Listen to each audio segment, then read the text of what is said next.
Yeah, that'd be good. Do the whole episode without recording it. That's just for the experience.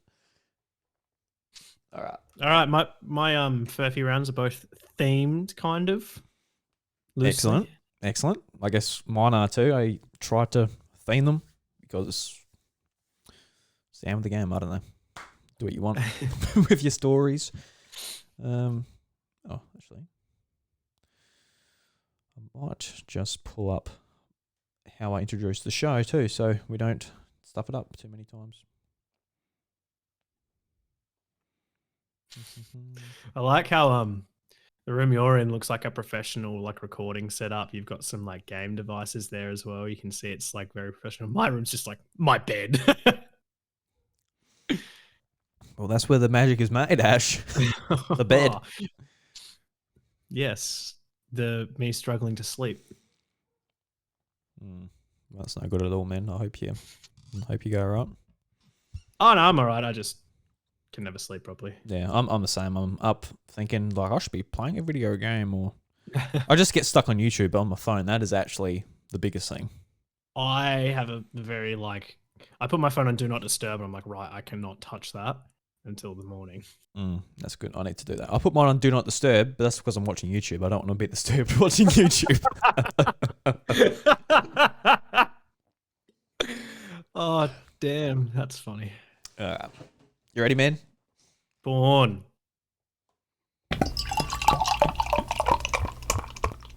Here you go, boys. Say, you both look like you got a furphy or two to tell.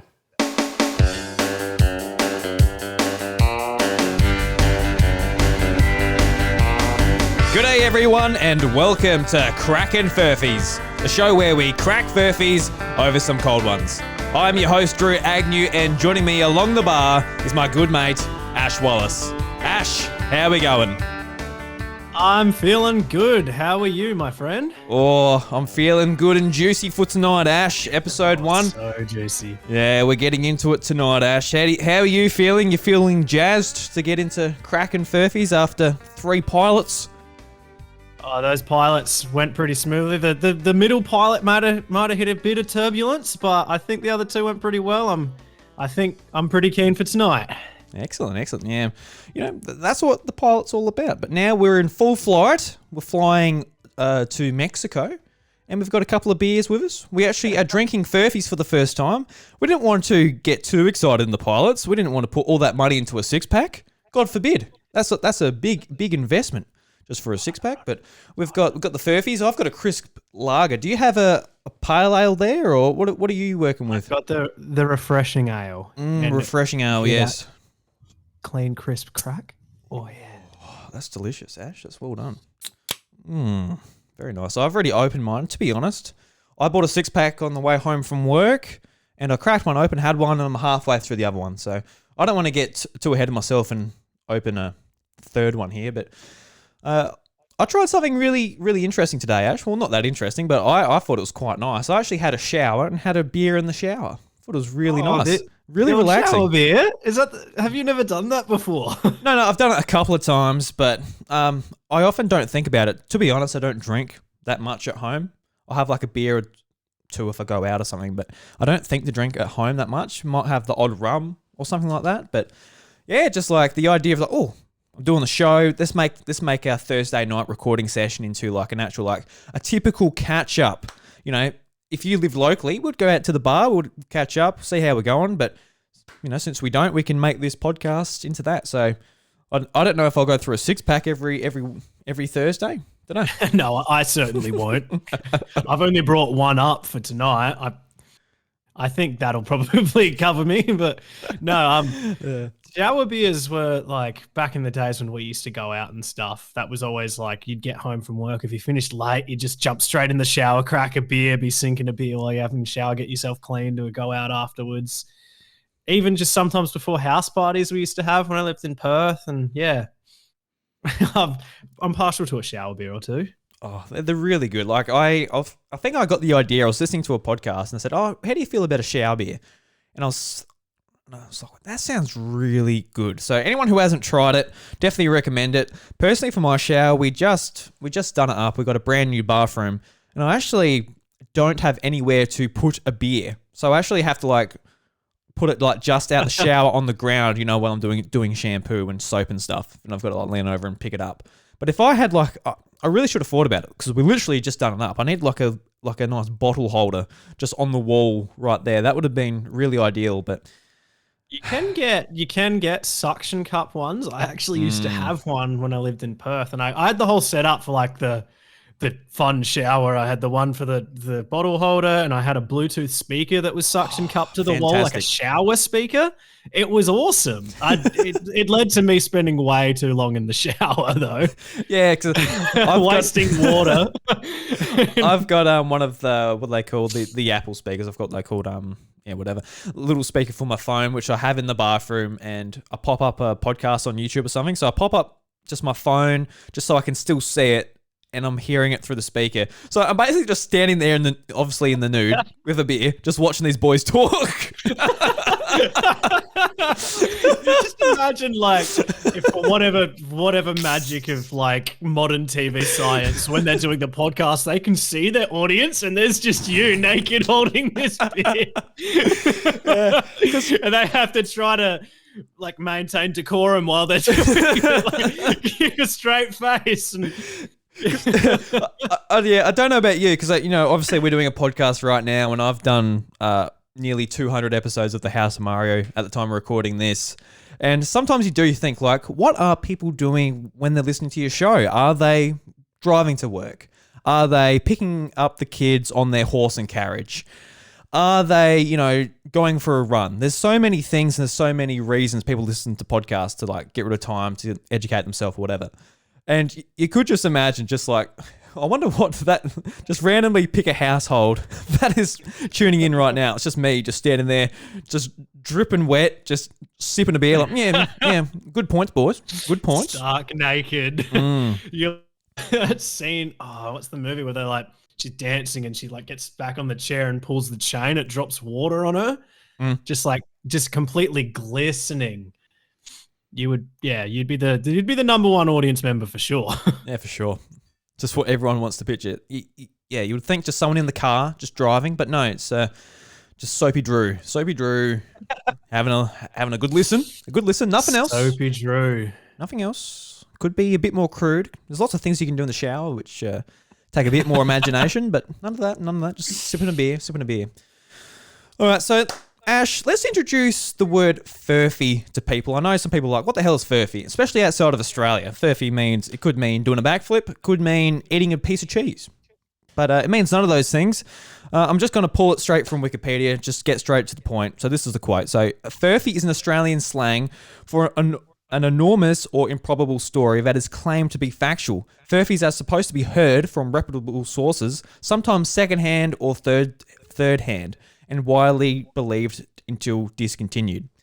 So this podcast is largely just based around Ash and I talking shit like we're at a bar, like we're at each other's houses, having a good time, and we're going to bring up some stories, and some are going to be true, some are going to be bullshit ones we made up to try and put the other one off, and we're going to call that segment Crack the Furphy, which we're going to have a lot of fun with. It's going to bring up a lot of banter, and I'm very much looking forward to it. Ash, just before we get into Crack the Furphy, let's introduce ourselves a bit. I know it's so hard to sort of describe ourselves.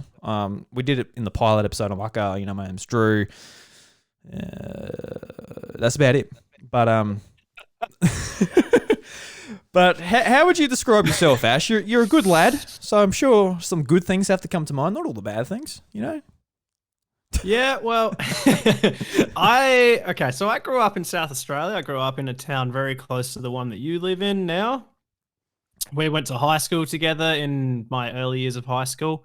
Then I moved to Perth in 2010. So it was before, like start of year 10, I moved to Perth and I finished high school there. I was there for 8 years. And then I moved back to South Australia for 6 months. And now after that, I've moved to Melbourne. I've been here for 2.5 years. God, it might even be 3 years. I've been here for a while now. Jeez, yeah. Yeah, I am an auto electrician. I work on buses, mainly public transport buses. If they're late, don't blame me.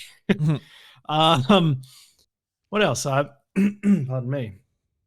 I think we're both big fans of video games. Mhm. That's what I do with a lot of my free time is video games. It's just good to you play them, you sort of forget what's going on around you while you're doing it. It's a good way to escape everything. Not that I need to escape. It's just a good pastime. What else?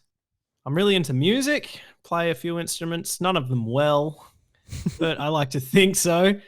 Yeah, I don't really know what else off the top of my dome, but Yep. What instruments are you playing at the moment? well, the main one's always bass guitar. Yep. Still doing bass, yep, cool. Oh, kind of. I say I play them. That's me like picking one up every 2 months and playing around with it for 2 hours and then putting it down again. But you don't lose it once you've got it. Well, you can, but you get it back very quickly once you start doing it again. I've got an electric drum kit that has collected dust mostly since I've bought it, but I've been trying to get back into that as well. I've sort of like the idea was to teach it to myself. It's not very good. Like in theory, it sounds like a good idea. Then you start trying to do it and you're like, wow, I don't know how to do this. I don't know how to do this. How can I teach myself if I don't know?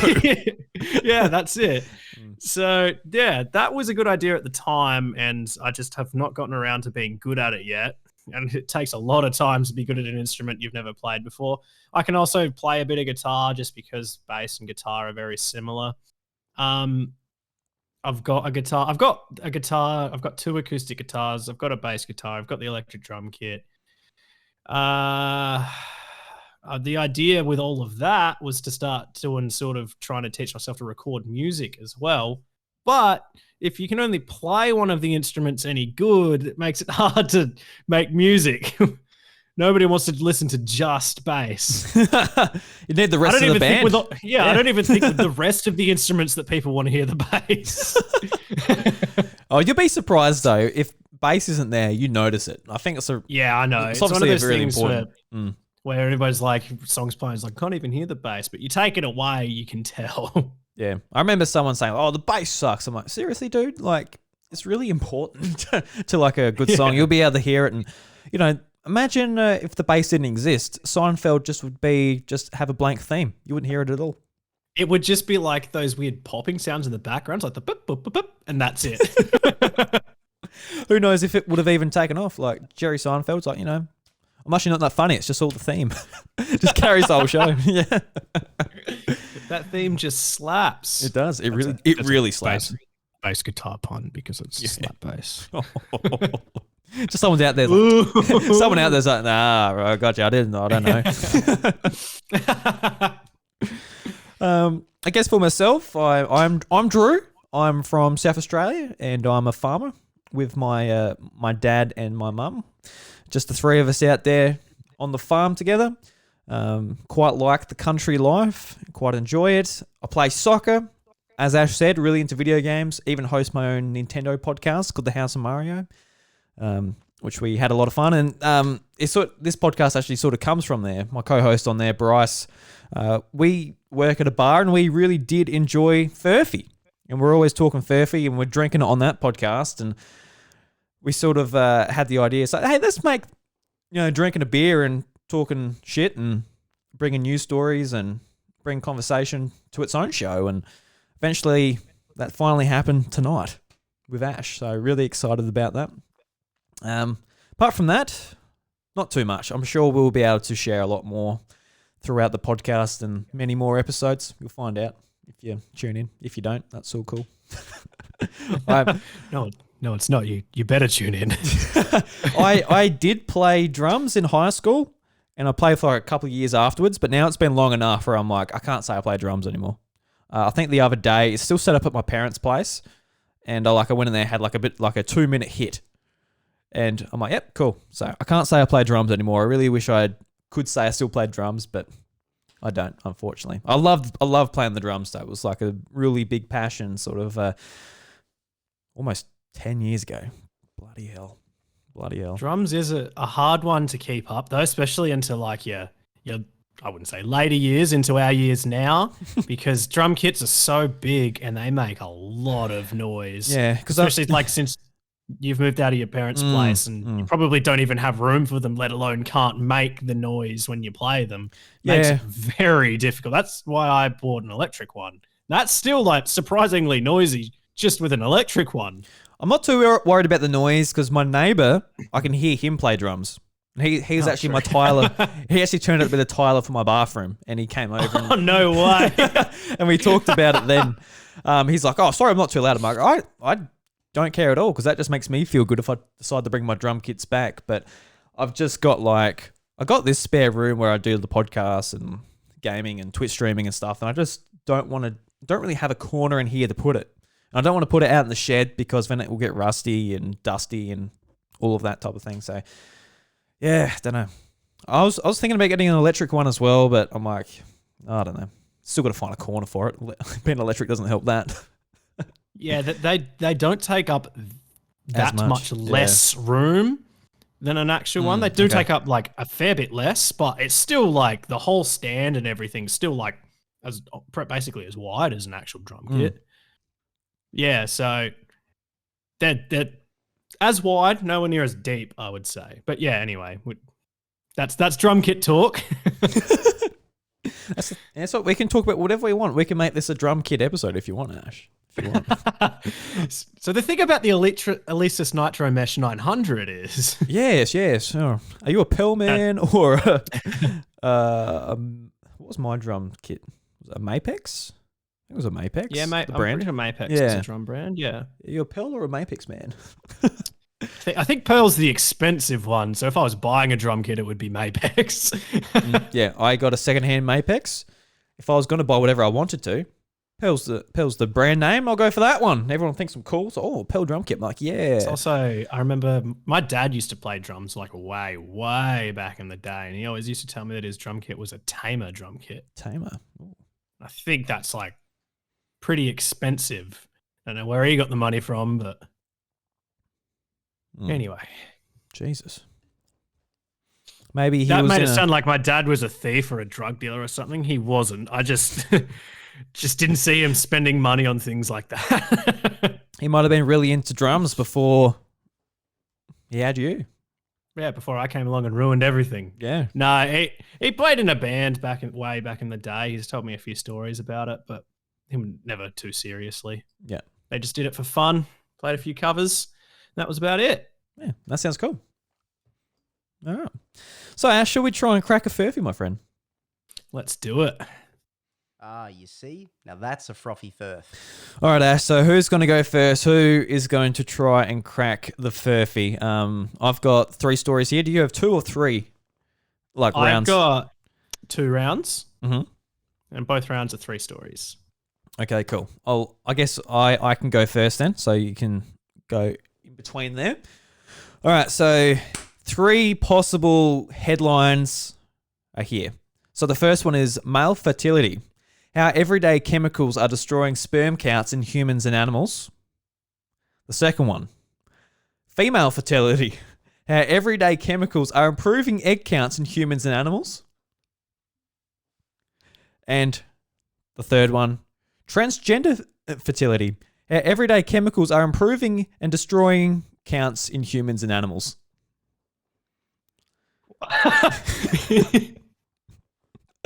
So this reminds me of when I was doing like year 12 and you would get the physics exams questions, like pick the statement which is true. Yes. And they're all like kind of true, but one of them is the most true. And you're like, oh, which one is it? Right. So I'm pretty sure the one about the chemicals ruining male fertility is actually true because I heard that on a podcast recently, funnily enough. Yeah. So the other 2, I've never heard of anything making female egg counts better. Can you reread the third one for me, please? Transgender fertility. How everyday chemicals are improving and destroying counts in humans and animals.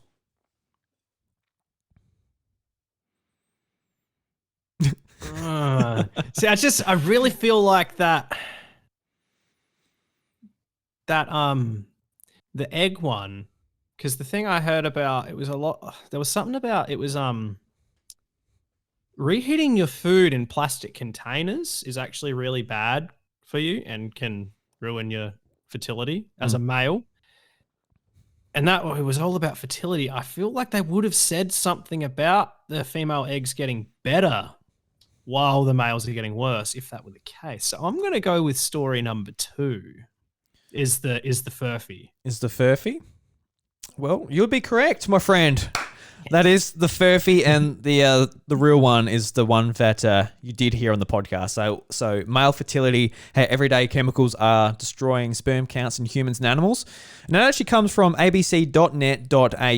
So thank you very much to the team over there for supplying this. And it's a pretty long article, so I'll bring out a couple of, paragraphs and stuff, and we can discuss it from there. So the article reads, within just a few generations, human sperm counts may decline to levels below those considered adequate for fertility. That's alarming. That's an alarming claim made in a new book, Countdown, which assembles a raft of evidence to show that sperm count of Western men has plunged by more than 50% in less than 40 years. That means men reading this article on average will have half the sperm count of their grandfathers. And if the data is to be elaborated forward to its logical conclusion, men could have little to no reproductive capacity from 2060 onwards. These are shocking claims, but they're backed up by a growing body of evidence that's finding reproductive anomalies and declining fertility in humans and wildlife worldwide. It's difficult to say whether these trends will continue or whether, if they do, they could lead to extinction.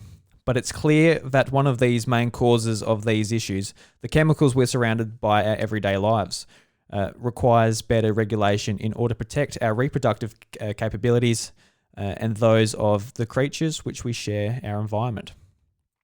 So there's obviously plenty of statistics and stuff. So I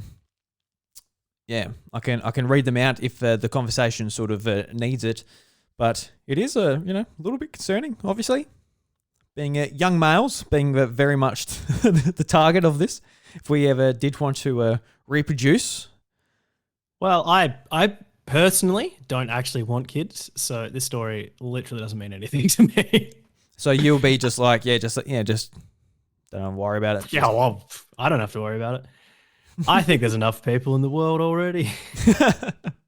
No, I'm not one of those people. It is very alarming, isn't it? I mean, imagine by 2060, basically just about can't have kids. The human race would go extinct. Yeah, it's just like it is. Yeah, pretty just like scary. Like the whole idea is just like, obviously there's so many chemicals in our food and factories and pollution and all this type of thing. And what it's basically saying is like when we are in like the fetal stage, it's affecting our growth of the hormones and everything that actually help us produce, whether it's semen or eggs or that type of thing. So it starts like very early on, and it's nothing we can sort of do right now. It's when we're in our mother's womb. So yeah, a bit worrying, but it would have been good if it was indeed chemicals are increasing egg counts in females. That would have been a good story. That would have been an excellent story. Plenty of eggs to go around. Don't worry about it, boys. It's all good. All right, Ash, so let's jump into yours. What Furphy do I need to crack? So, let me just open it quickly. It was open. It has closed itself. Alrighty. So, 3 headlines. 1 is false to our real headlines. Right. So, headline number 1. Homing pigeons that can't find home block I-95 exit. Story number 2. Mystic meerkats predict England versus Denmark results in Euro 2020 semi-final match. And story number 3. Pig filmed in stunt where it is hit by a car for a college project film is released after filming and immediately hit by a car. Wow. Poor pig. Done such great work. But it gets hit by a car anyway. Ironic. So the pigeon, I don't know how I feel about the pigeon. What did the pigeon block the exit of? I-95. It is a highway in Florida, I believe. And it was several homing pigeons. Several, okay. I wonder how they would have blocked a highway. That sounds a bit ridiculous if you ask me. I don't know about that. But the pig getting filmed, getting hit. I mean, gets hit anyway. I don't know. I just feel real sorry for that pig. You know, I eat bacon. I like pork chops and that, but just the fact... Well, I don't think they would have been able to repurpose that pig for edible meat at that point.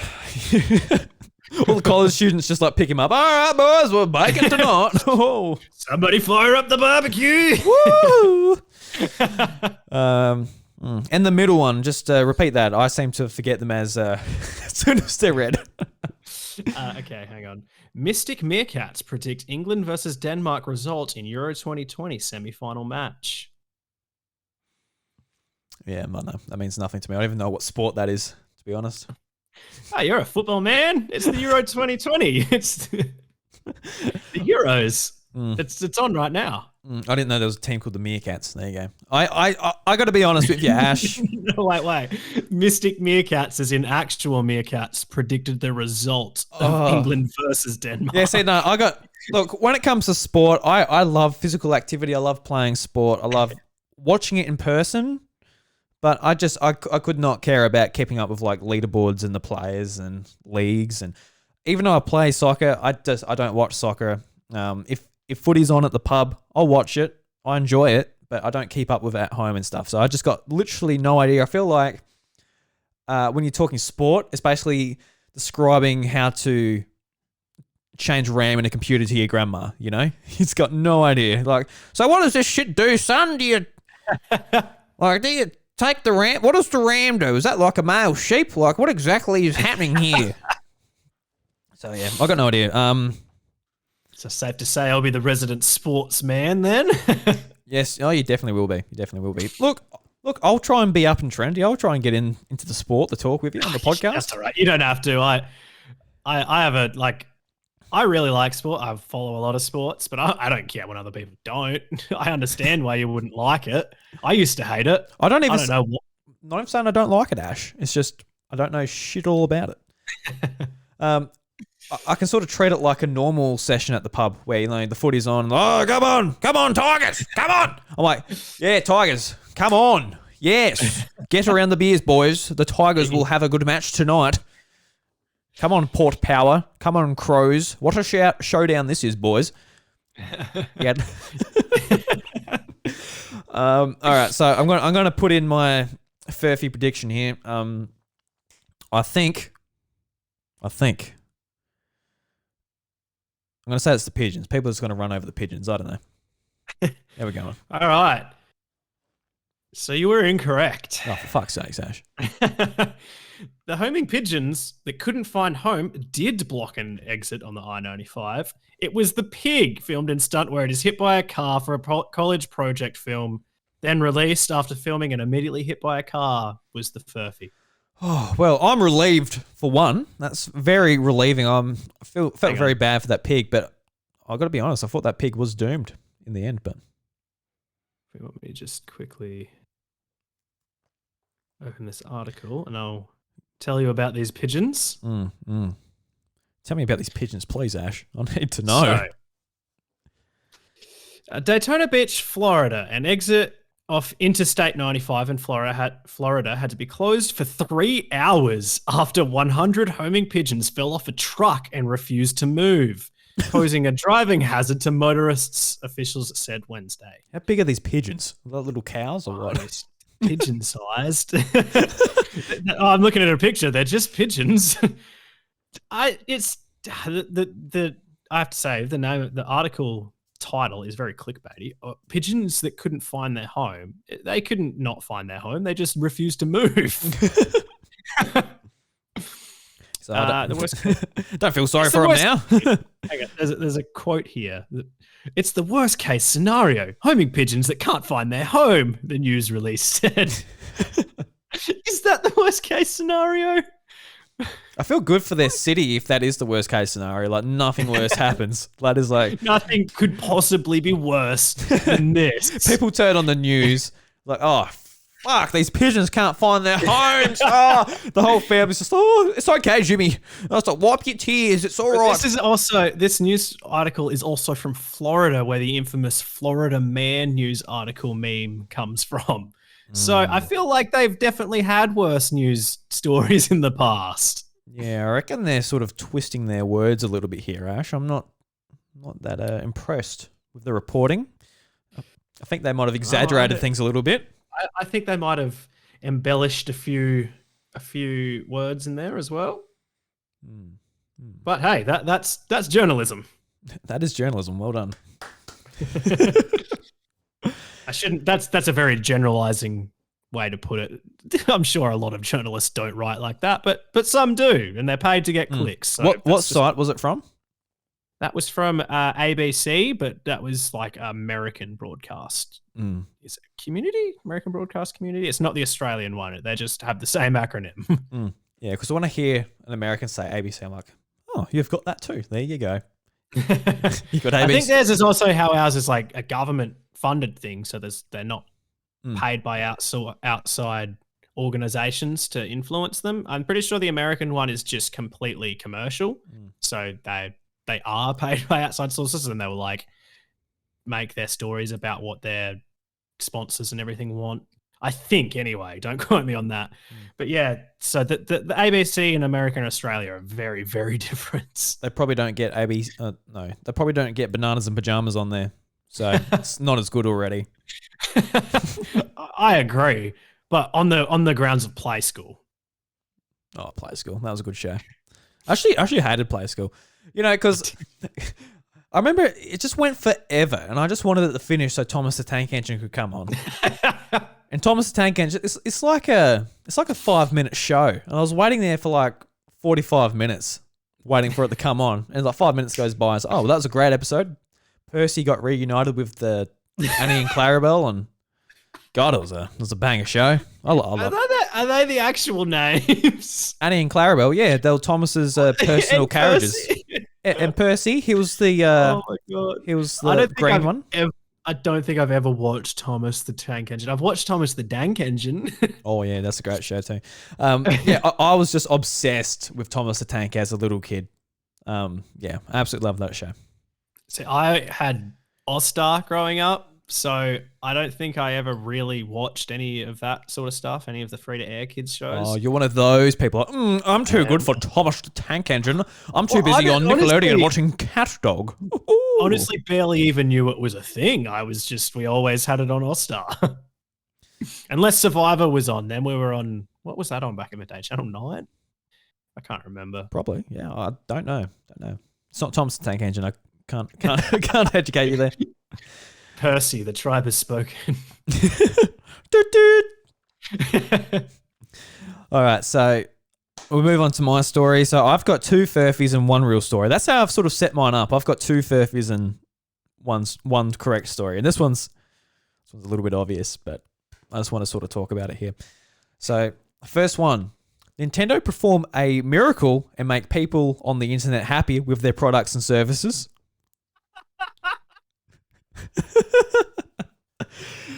His laugh is cutting out, but he's laughing, so that's good. That's good. Second one, Nintendo reveals the new Nintendo Switch Pro, shows off how it enhances current games. And the third one, a new Nintendo Switch with an OLED screen has been announced and comes out October. Oh my God. Oh, that first one could almost be a real news headline, but by like the Chaser or the Batuta Advocate or something, like a satirical place. Oh, jeez. Has it ever happened? Has any, say, company, video game company, or Nintendo themselves actually release something that everyone's like, yes, that is fantastic. I will buy it for my money and I will be happy. Not for a long time. The last time I can think about people being very happy with what they received was like early PS3, Xbox 360 days.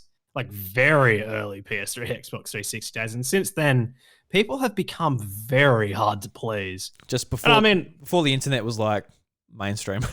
Yeah, basically, before everybody could go to Reddit and complain about everything, became cool to be on the side that was not happy. Are you much of a Reddit person? Actually, you say Reddit? I use Reddit, but I'm definitely a lurker. I don't post anything, and I look at people posting and being mad about everything. I'm like, why bother? Why expend the energy? I'm definitely a grandma. I use it when it comes to Reddit. I got no idea what's going on. It's very easy to learn. It's just a massive forum website, basically. Probably the most popular one on the internet, I assume. Yeah, I'd say so. Okay. Also, I obviously know this is the Switch Pro OLED screen was announced, comes out October. Excellent. Well done, you cracked it. Also, me being a big gamer guy, I found out about that. Yeah. As soon as, well, actually, I didn't find out about it as soon as it happened, because it happened while I was in bed, because I go to bed really early. But I woke up to messages from several people saying, "Oh, this was announced," and I was like, "Oh, cool! We've been waiting for this for so long." And then I opened it, and I was like, "Switch OLED? What?" I guess just to clarify a bit, because this isn't the games podcast, people are listening to this like, "What the hell's a Nintendo? Is that what my grandma used to have when I used to go to her place?" Or was that the PlayStation or the bloody Atari? I don't know. But basically, Nintendo Switch is a portable system. You can also play on your TV. It's been out for 4 years, and people have been asking for a brand new version with a bit more power, so games run a bit better. And there were rumors going around for a long time, since like a long time. For like a couple of years. In fact, there was going to be a Switch Lite, like a smaller version, but it's only handheld. That turned out to be real. That came out in 2018 or 2019. Oh, who cares? Who cares at this point? It's been a long time since that came out, though, and we've sort of been expecting this year that there was going to be basically a brand new model for a long time. And Nintendo, they finally announced it. I was actually up. I was about to go to bed. I was sitting on the couch just going through YouTube, and it just came up. I'm like, oh my God. It's like I posted like a minute ago. Like it just came up literally on my YouTube. I just pressed, oh my God. I'm watching it. I'm like, it looks great. So it's basically just like a Switch with a better screen, being an OLED screen. So your colors are more vibrant. Your blacks are like a deeper black. Your whites are a more crisp white. Just a nicer screen. Typically, if you're going to buy a really nice TV, it's going to be an OLED screen, and on a small screen as well, it looks really nice. So I think personally, I've already got one pre-ordered. Ash, I'm looking forward to it. I'm honestly, if I was really looking into it, like, do I need this? No, I do not. But I really like my handhelds and my Nintendo stuff, so I'm literally just getting a model of each Switch to have like for my collection, and I probably will use this one because it's a nicer, bigger screen. But apart from that, like you don't need one. And I think people are like, "Oh, why would I get this?" It's like, well, you don't have to buy it, man. It's all good. Save your money. use the thing you've got right now. Enjoy it. It's fine. You don't have to just because they're releasing it. But how do you feel about it being a big Nintendo fan? Look, obviously we all wanted the Pro. That's what we were waiting for, and this is what we're getting, and that's just how it is. There's nothing you can do about it. I think it looks really nice. It looks so much nicer than the current Switch. The screen going all the way to the edges, it just looks so much better.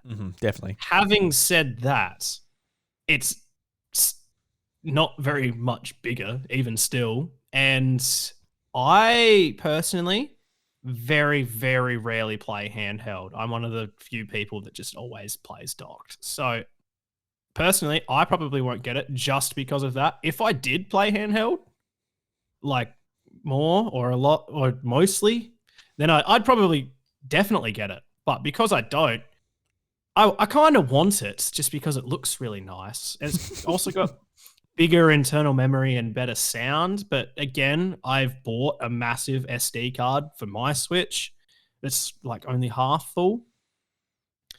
And I never play handheld, so the better sound doesn't mean anything to me either. Yeah. So I don't need it for either of those two things either. So I probably won't get it. And I don't even though a lot of people are in the same boat as me, I think that they'll have no problem selling them. People that haven't bought a Switch yet will probably lean towards this model just because it's better. And a lot of people that do have them, like yourself, will still buy it. I might eventually one day anyway, but I'm still hoping that they'll release a Pro one day or an upgraded model in some aspect. But I did see something that interested me a bit on... I can't remember where I saw it. On one, was it an article or was it their website? They put in like a disclaimer or like an asterisk at the bottom of one of their pages because they still haven't actually... I think what I read was that it must have been on an article. I think what I read was that they still haven't actually shared the specs of it, if they're different or not, which like leads everyone to believe that they're exactly the same. As in like the internal specs. And it had a thing at the bottom where it said this Switch, like certain games might have decreased functionality on the older Switch because of this new model. And that I thought that was interesting because that was the same thing that happened with the new 3DS. Yeah. When that came out, and that did have more RAM. Yeah, it had more RAM, and I wouldn't get too excited about it being more powerful because I'm not. I know it won't be, but if they're I just thought that was an interesting thing to include. If they're gonna like say like a slightly bigger screen and better sound wouldn't change functionality between games usually, but it was just an interesting thing I thought that they included. Yeah, because like the improved sound, like that's gonna be great if you're playing in handheld mode, and the screen being better, that's gonna be great.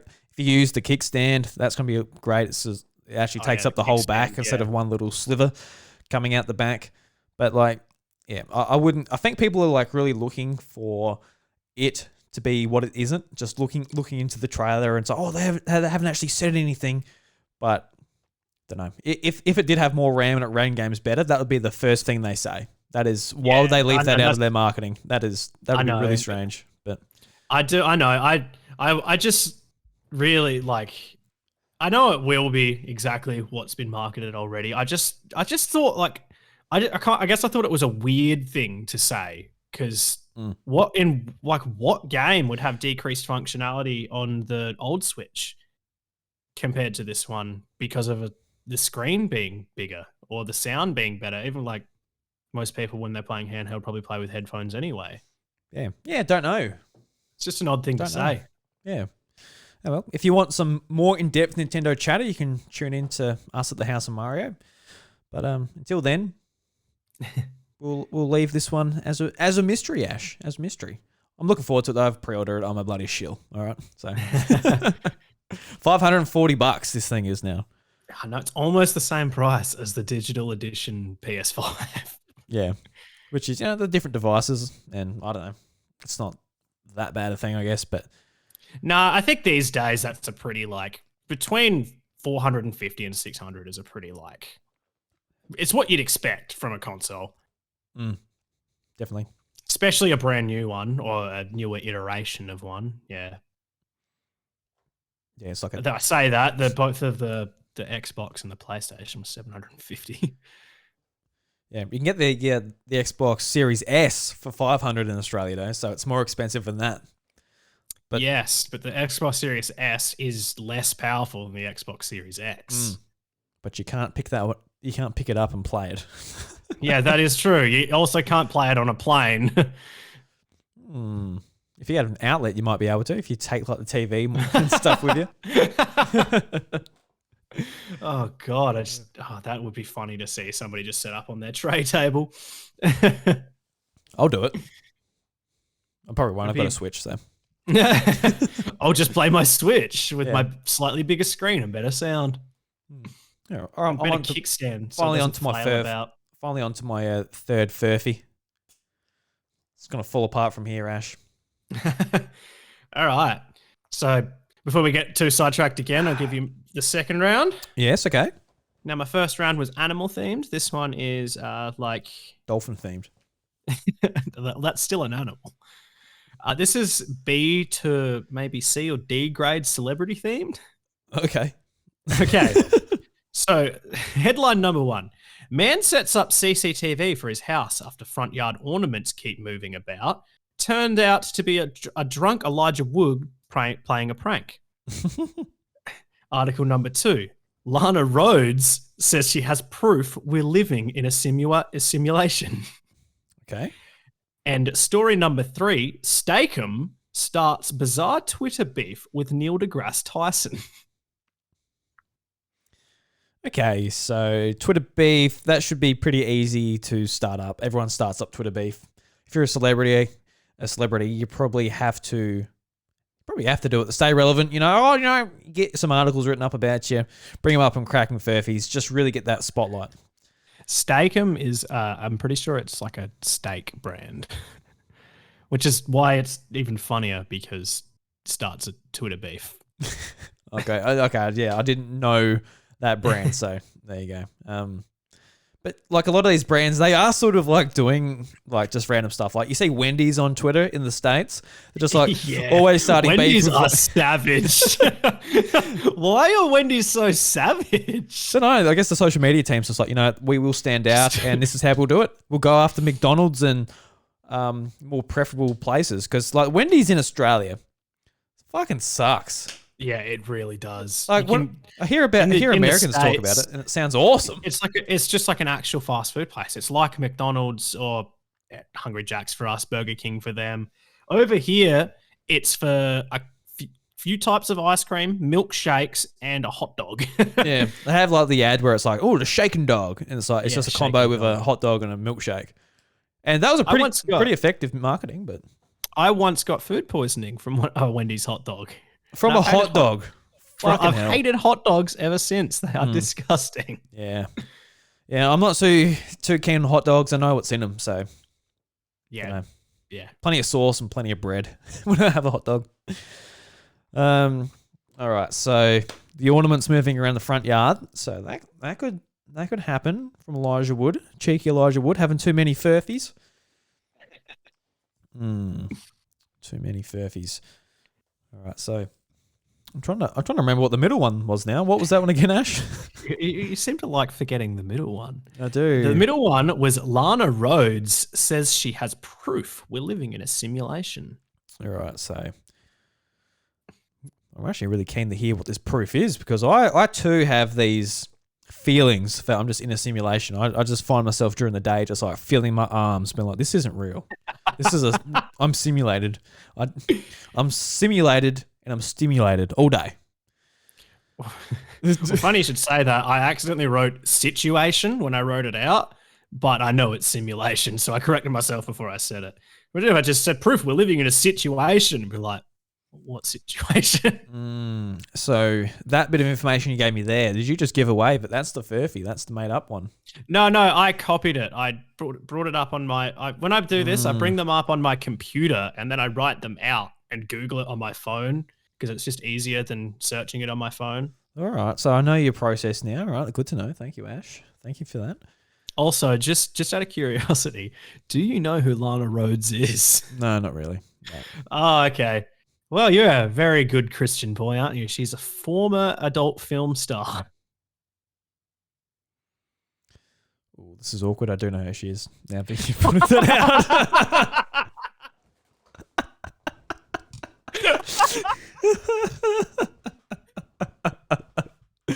Yeah, I know exactly what you're talking about now. Yeah.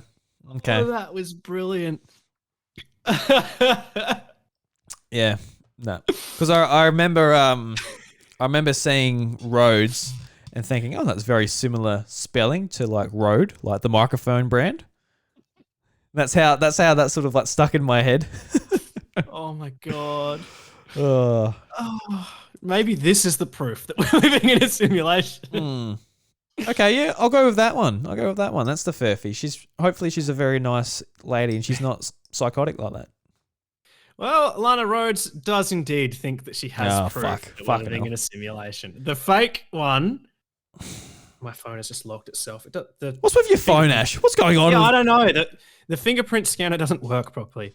The fake story, the Furphy, was man sets up CCTV for his house after front yard ornaments keep moving. Turned out to be a drunk Elijah Wood playing a prank. I knew I should have gone that one, but I was just too tempted with the Do you want to hear about Lana Rhoades? Oh, please tell me. She's a very nice young lady. Apparently you know. Mm-hmm. All right, give me 1 second. Okay.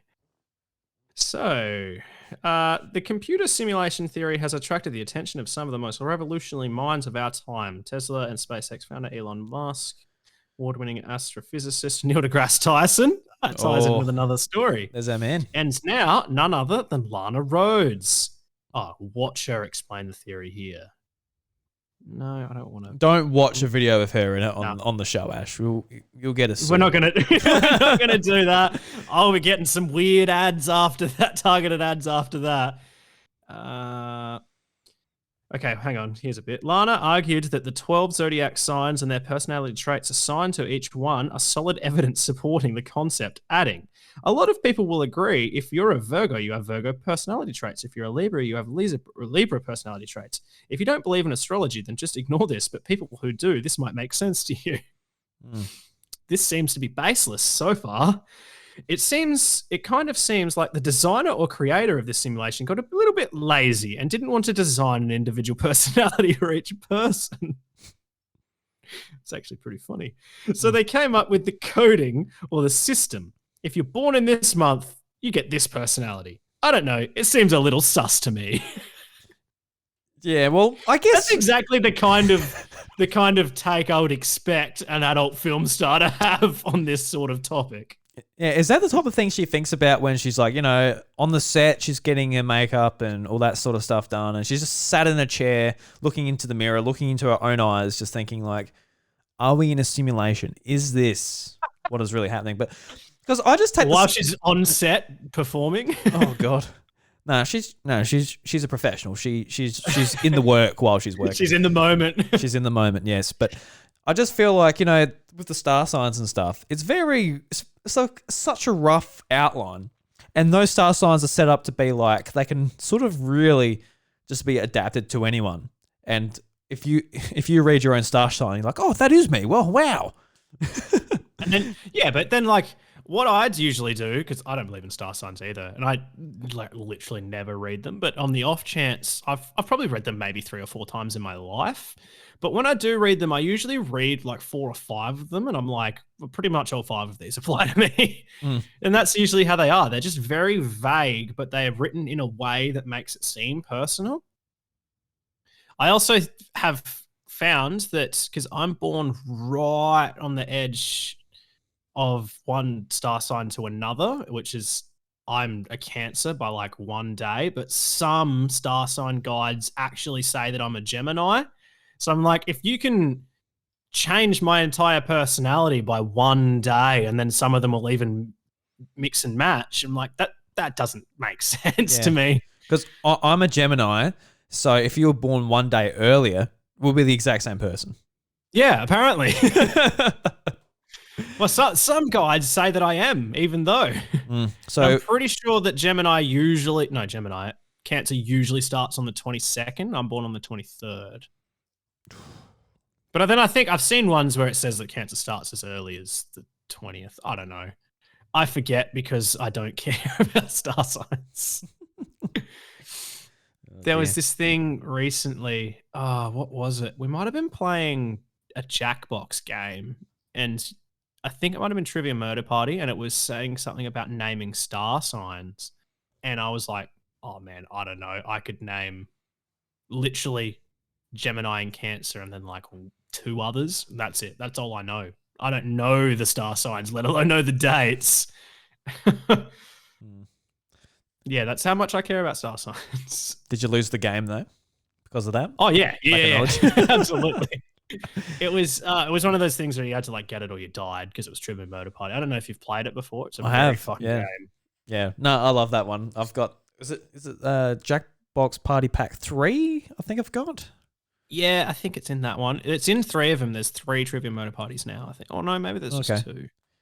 Yeah, there might be 2. It's in that one and 6, I think. Trivia Murder Party 2. It's basically the same. It's just got different questions, a few more mini games. Yeah. Yeah, I need to get more. I've only got the 1 pack and we just play the same games whenever anyone comes over. So I need to get some variety. Jackbox Party Pack 3 was probably the best one. Oh, really? But there are a lot of really good games in some of the other ones.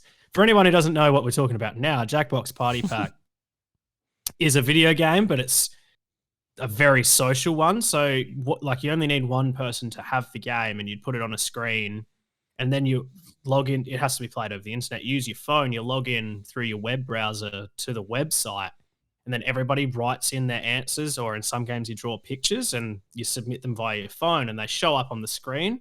And I can't really explain what you do because there's heaps of different mini games in there. Yeah.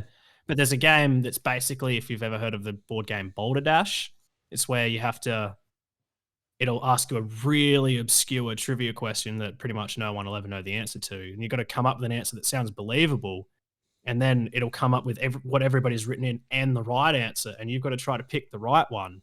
And then you'll get points for people picking yours. And you'll also get points for picking the right answer. And there's loads of fun little games like that. That's a game that you do not have to be a gamer to play. It's a fantastic game. Yeah, absolutely. Absolutely. I need to get more because it's just such a big hit when people come over. We have so much fun playing it. I usually have to pull it out because people can't get the idea of playing Mario Kart or something that's a bit more involved. Yeah, no, definitely. It's also, you can have more people as well. If you've ever got a few more than 4 and you don't want to take turns or you don't want to set up another console or anything, you can, so there's one of the games you can have up to 16 people, and that game's loads of fun as well. Yeah, I've got all of them on PC, and then I think I've got 5 of them as well on Switch. I've spent a lot of money on those games. But it's good. It's not like a game where there's in-game purchases or anything like that. You just buy it once and then you've got them all, and that's it. There's nothing else to pay. It's great. Yeah, it's a nice change of pace from a lot of games these days. All right, Ash. So I've got one more story, and then we'll go on our ways. So just before we get into this, I need to let some people know some, I guess, context for some of these people. So, Friendly Geordies. I don't know if you've heard of him, Ash. He's a YouTuber. He's basically a comedian. He's also a journalist. Reports a lot on Australian politics. He's very Labor leaning. By very Labor leaning, I mean he hates the Liberals, pretty much. So there's his channel, but there's also John Barilaro, who is deputy state premier of New South Wales, and we'll get into it there. So you know exactly what we're on about. So you'll be able to guess this very easy. I've sort of just set these topics up, just been like, let's discuss this. So the first article or headline or whatever you want to praise it, John Barilaro expresses concerns over a man having sexual relations within his Airbnb home. Next one is Australia is a democracy and allows free speech against politicians. And the third one, Friendly Geordie's producer arrested and charged for stalking John Barilaro.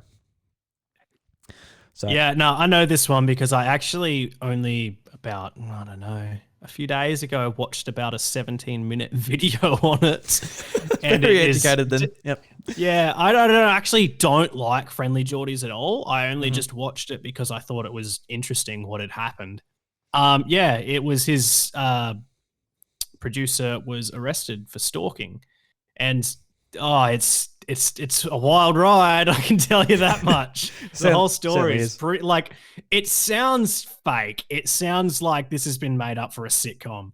It was like when we found out here in Melbourne that COVID was getting out of the quarantine because the security guards were sleeping were having sex with the people in quarantine. I'm like, that doesn't sound real. That doesn't sound like something that would actually happen in real life. It sounds like something from a TV show. So no one's that dumb, surely. So they are. So only in Melbourne. Just before we get into this news.com.au article, so why don't you like Friendly Geordies? Personally, I actually really quite enjoy Friendly Geordies, and I can see why you wouldn't like him at all. It's very.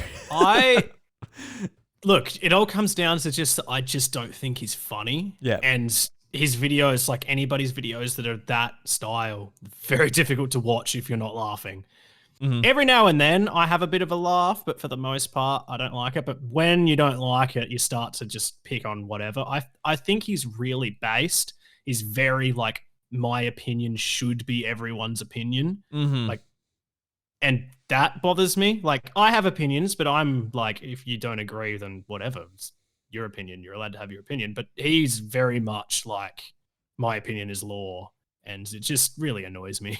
Yeah, so I listen to him because he's like, I find his like content funny because he's just really, so he has like a really dumb sense of humor, and it just gets me. Like I have a dumb sense of humor, so straight away his videos got me before he got into like the politics stuff. And down here it's very right leaning as well. So him having sort of like a liberal sort of view, it does sort of like give me like a bit of balance. Like, oh, so why all these people down here are saying this thing? I've grown up, my parents and friends and family all vote one way. And I remember as a kid, I might ask him like, you know, why do they always win the votes? Why are you voting for them? And I never really get that great an answer. And like listening to a different side, I'm like, oh, fair enough. And through then I can listen to different people and put my own opinion in and, you know, go from there. So that's I enjoy it from that point of view, as well as just like the fun sort of nature he sort of puts that information towards us in his YouTube videos. But we'll go into the story now. So he's being sued by John Barilaro because he's been very, very sort of critical of John's work as a Deputy Premier of New South Wales. He's put information forward that you know, John's been up to quite a few corrupt things within his legislate over there. And, you know, I didn't know who John Barilaro was from a bar of soap before Friendly Geordies sort of brought him up. Because why would I? I'm not super into politics, let alone state politics in New South Wales. You know, from here in South Australia, that's a really weird thing for me to be looking into by myself. But a pretty niche topic to just research with no reason. Yeah, exactly. But he is from Sydney in New South Wales, so that's why he's concentrating on me and sort of bringing some of this stuff to light. I don't want to say like, you know, he's 100% right because he's got all the information there. He's got sources and quotes and all this type of thing. But, you know, I'm not going to say that it's all true. I do believe him, but I'm not going to say it on my own show that John Barilaro is corrupt. Because God forbid he'll come after me too, Ash. On me. God, he'll send the police after me in South Australia. Maybe I'm safe here. I don't know. Maybe I can say, John, you're a silly Billy who likes spaghetti. I don't know. I don't know if I can get away with that here. I did actually get a good laugh in the video because I watched it was like a news report about what happened, and then I watched his video about what happened. Yeah. Because I hadn't watched any of his videos for a long time. And I actually did laugh about, like, it was very serious tone, the whole video, when he was explaining the altercation, showing the video that, because his producer actually filmed it when they came to his house and arrested him. It was pretty full on. It was so much like more intense than it needed to be. Yeah, definitely. So I'll read this article. I'm not 100% sure of what information is in this. This is from 3 weeks ago on news.com. So the article reads, a producer for YouTube comedian Friendly Geordies has been arrested by a specialist New South Wales police unit after allegedly stalking and intimidating New South Wales Deputy Premier John Barilaro. New South Wales Police confirmed the Fixated Persons Investigation Unit arrested and charged the 21-year-old Crystal Lanka earlier this month, and arrest followed a complaint by the Deputy Premier. Quote, a man has been charged following inquiries by the Fixated Persons Investigations Unit. End quote. So at 5 p.m. on June 4th, a 21-year-old man was arrested in a home in Dutchwell Hill. He was taken to Newtown Police Station and charged with 2 counts of stalking and intimidating with intent to cause fear or physical harm. Police will allege one offence was committed at Macquarie University on April 19th, while the second is alleged to have occurred in Sydney on June 4th, hours before the arrest.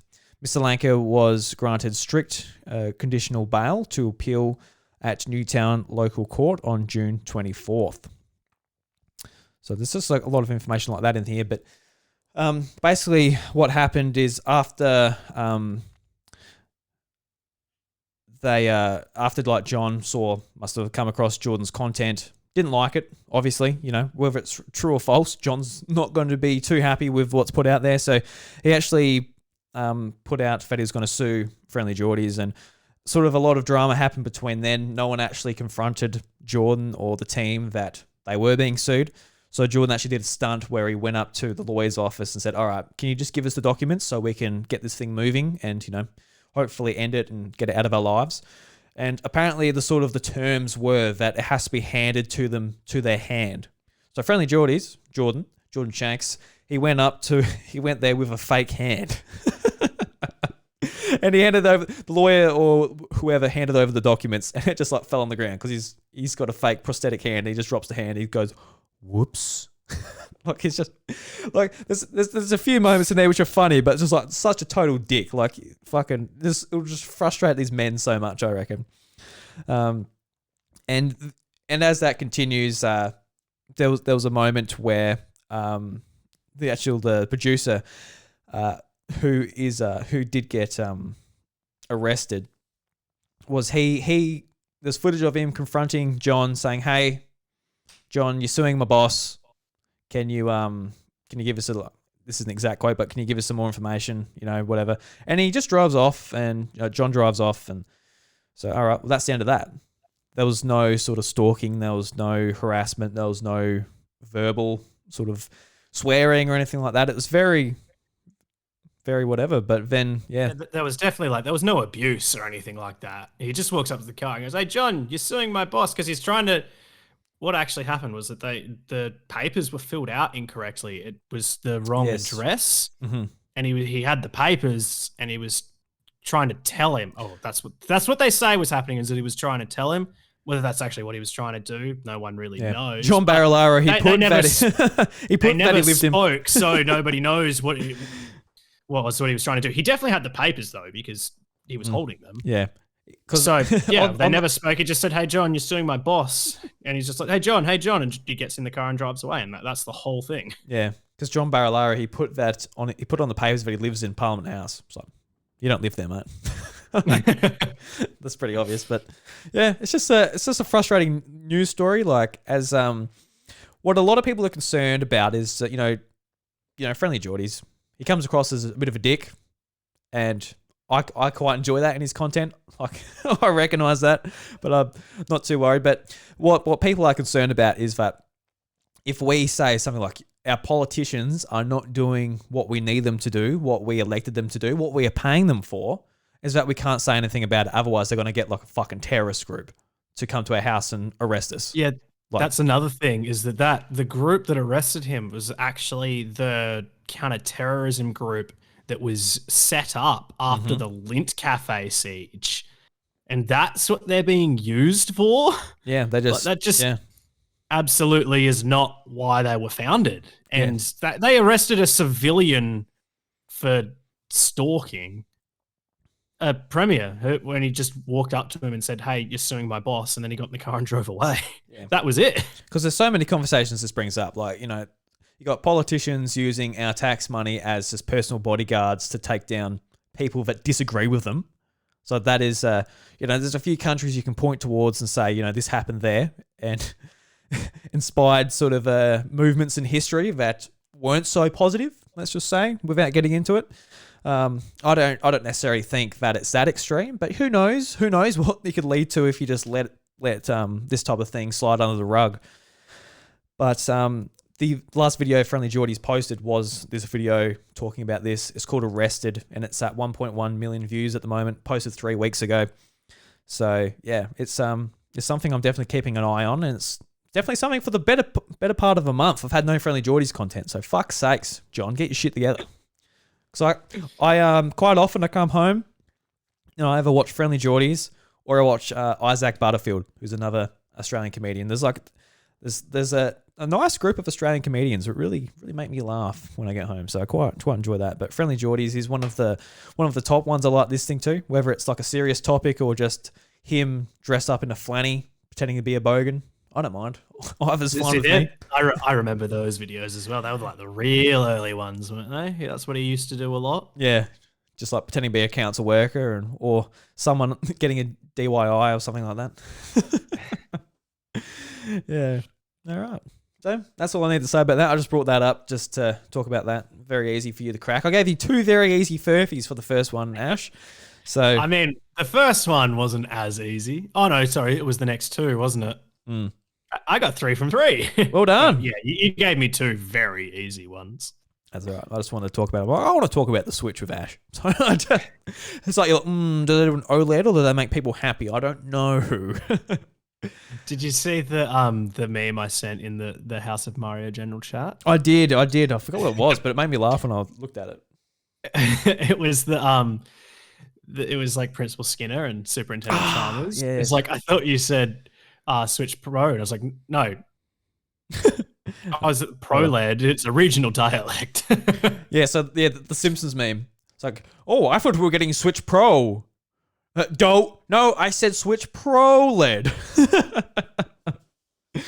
Original dialect. Yes. Yeah, that's it. Yeah, I love how they made that a meme from like The Simpsons. Principal Skinner, Seymour. Steamed hams. What an episode. Steamed hams, yeah. No, those steamed hams. Delicious. All right. So, Ash, with every episode, we're going to try and get a bloody Furphy sponsorship. And, you know, here on Crackin Furphys, we've got a podcast called Crackin Furphys. We're talking about Furphys. We're drinking Furphys. God forbid we need some sponsorship here. Stuff doesn't pay for itself. Or at least, Ash, I know you're a big fan of beanies. We need a beanie. We need a backpack. We need a free t-shirt. We need something from Furphy. Little creatures who brew it in Geelong. We need something from them. Bloody hell. So every episode, we're going to try and get something from them. And here at the bar, it's actually a quite popular spot for the Furphy rep to come in every now and again. But I don't know if he's in tonight, so let's ask our barkeeper if the Furphy rep is in tonight. So looking around, I can't see him, but excuse me, barkeeper, is the Furphy rep in tonight? Yes, he is actually. He quite often comes in. Oh, fantastic. Well, Ash, let's go and confront this Furphy rep, and I think we need to sort of give him our pitch. We're gonna get arrested for stalking. Yeah, well, that's right. That's right. Well, no, they're not a corrupt politician. They're just trying to sell Furphy. Imagine if it was just John Barilaro. Yeah, just oh god, it's John is the Furphy rep. How do you be the deputy premier and a representative for the Furphy? How do you do that? Corruption. So this is what I'm thinking, Ash. We're going to try and impress the rep here. We're going to say how nice our Furphy was tonight. I'm on the lager. You are on the refreshing ale. So let's confront him and let's give him our true word on the beautiful drop of Furphy. All right, boys, impress me. Why should we sponsor you? Being sponsored by Furphy is a very prestigious title. Look, Mr. Representative, I know it is a very prestigious title, and that does not go unnoticed by me, but I know Ash here, he's been sipping on that beer all night long. He loves it very much. Ash, what do you think, mate? Well, I love it so much that I've just finished it just before we started speaking. Yeah, down to the last drop, savoured it. Just a flavour disco on my taste buds. Ooh. It tasted so good that I'm mixing my words up. That's what I'm saying. It just, oh gosh, I can't even. I try to put it into words and I fail. The That's alcohol how good it is. certainly works in the Furphy, that's for sure. Don't worry about that. So that's what I think. So I got to be honest, Mr. Representative.